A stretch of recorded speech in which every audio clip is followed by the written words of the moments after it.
क्या तुम्हारे साथ कभी ऐसा हुआ है कि तुम किसी बहस में पूरी तैयारी से उतरे हो, हर तथ्य, हर लॉजिक, हर सबूत तुम्हारे पास हो, फिर भी आखिर में हार तुम्हारी ही होती है? तुम किसी को समझाने की कोशिश करते हो, पर बात खत्म होते होते तुम खुद उसकी बात मानने लगते हो। ऐसा क्यों होता है? क्योंकि हम सब ये मान बैठे हैं कि बातचीत शब्दों की लड़ाई है, जिसके पास बेहतर शब्द और ज्यादा जानकारी है वही जीतेगा। लेकिन सच्चाई इससे बिल्कुल अलग है। बातचीत शब्दों का नहीं, मनोविज्ञान का खेल है। यह एक दिमागी शतरंज है, जहां लक्ष्य जवाब देना नहीं, बल्कि सामने वाले के सोचने के तरीके को अपनी पकड़ में लेना होता है। और इस खेल को जीतने के लिए लंबी बातें या भारी शब्दों की जरूरत नहीं, बल्कि कुछ ऐसे मास्टर कीवर्ड्स की जरूरत होती है जो सामने वाले के दिमाग में तालों की तरह फिट हो जाएं और बातचीत का कंट्रोल पूरी तरह तुम्हारे हाथ में आ जाए। आज मैं तुम्हें डार्क साइकोलॉजी से ऐसे 5 शक्तिशाली शब्द बताऊंगा जो किसी भी बातचीत में तुम्हें किंग मेकर बना देंगे। ये 5 शब्द वो हथियार हैं जो सामने वाले को कभी रक्षात्मक, कभी असमंजस में और कभी आज्ञाकारी बना सकते हैं। हथियार नंबर 1,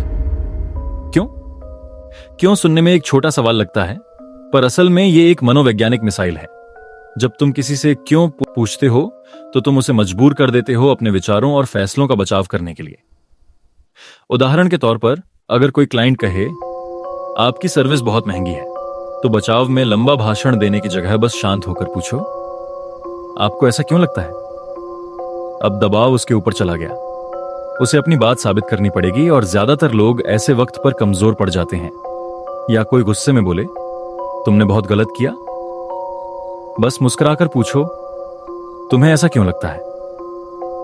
उसका गुस्सा तर्क में बदल जाएगा। क्यों शब्द तुम्हें कंट्रोलर की सीट पर बैठा देता है, जहां तुम जज बन जाते हो और सामने वाला अपनी सफाई देता है। हथियार नंबर 2, शायद। अगर क्यों एक मिसाइल है तो शायद एक साइलेंट स्नाइपर है। यह सीधा विरोध नहीं करता, बल्कि सामने वाले के दिमाग में शक और संभावना का बीज बो देता है। लोग सीधे विरोध से नफरत करते हैं। अगर तुम कहो नहीं तुम गलत हो, तो बहस शुरू हो जाती है। लेकिन अगर तुम कहो शायद हम इसे दूसरे नजरिए से भी देख सकते हैं, तो बहस की जगह सोच शुरू होती है। यह शब्द किसी भी बातचीत में तनाव घटा देता है और सामने वाले के दिमाग में तुम्हारे विचारों के लिए जगह बना देता है। हथियार नंबर 3, तुम।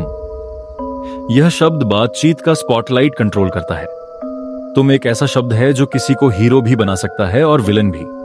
उदाहरण के लिए, कोई कहे तुम हमेशा लेट आते हो, तुम जवाब दो ठीक है आज मैं लेट था, लेकिन तुमने भी तो पिछली बार रिपोर्ट टाइम पर नहीं दी थी।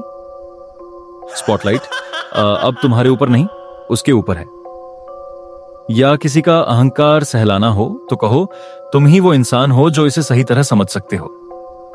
अब वह तुम्हारा साथ देगा क्योंकि तुमने उसे विशेष महसूस कराया है। हथियार नंबर 4, वैसे यह शब्द बातचीत को हाईजैक करने का सबसे आसान तरीका है। वैसे कहते ही तुम सामने वाले की बात से ध्यान हटाकर अपनी दिशा में मोड़ देते हो। उदाहरण के लिए, बॉस पूछे प्रोजेक्ट में देरी क्यों हुई, तुम कहो मैं उसी पर बात करने वाला था, वैसे क्या आपने क्लाइंट का नया ईमेल देखा। सवाल गायब, दिशा बदल गई। या कोई शिकायत करे तुमने मुझे बहुत परेशान किया, बस बोल दो वैसे याद आया कल हमें जल्दी निकलना है। यह संकेत है कि उसकी बात का तुम पर कोई असर नहीं। वैसे एक स्मोक बम की तरह है, तुम इसे फेंकते हो और बातचीत की दिशा एकदम बदल जाती है। हथियार नंबर 5, हम। यह शायद सबसे चालाक शब्द है। हम कहकर तुम अपनी राय को सामूहिक फैसला बना देते हो। अब अगर कोई विरोध करे तो वह तुम्हारे नहीं, पूरी टीम के खिलाफ हो जाता है। उदाहरण के लिए, मुझे लगता है कि मुझे यह प्रोजेक्ट लीड करना चाहिए की जगह कहो हम सब जानते हैं कि इस प्रोजेक्ट के लिए एक मजबूत लीडरशिप जरूरी है। तुमने खुद को नाम नहीं लिया, पर माहौल ऐसा बना दिया कि सब तुम्हारी तरफ देखें। हम शब्द विरोध को घटाता है और तुम्हारे विचारों को सामूहिक सहमति की परत में लपेट देता है। ये 5 शब्द, क्यों, शायद, तुम, वैसे और हम, सिर्फ शब्द नहीं बल्कि बातचीत के हथियार हैं। जो इन्हें सही वक्त पर चलाना जानता है, वो हर बातचीत में कंट्रोल, इज्जत और असर तीनों जीत लेता है।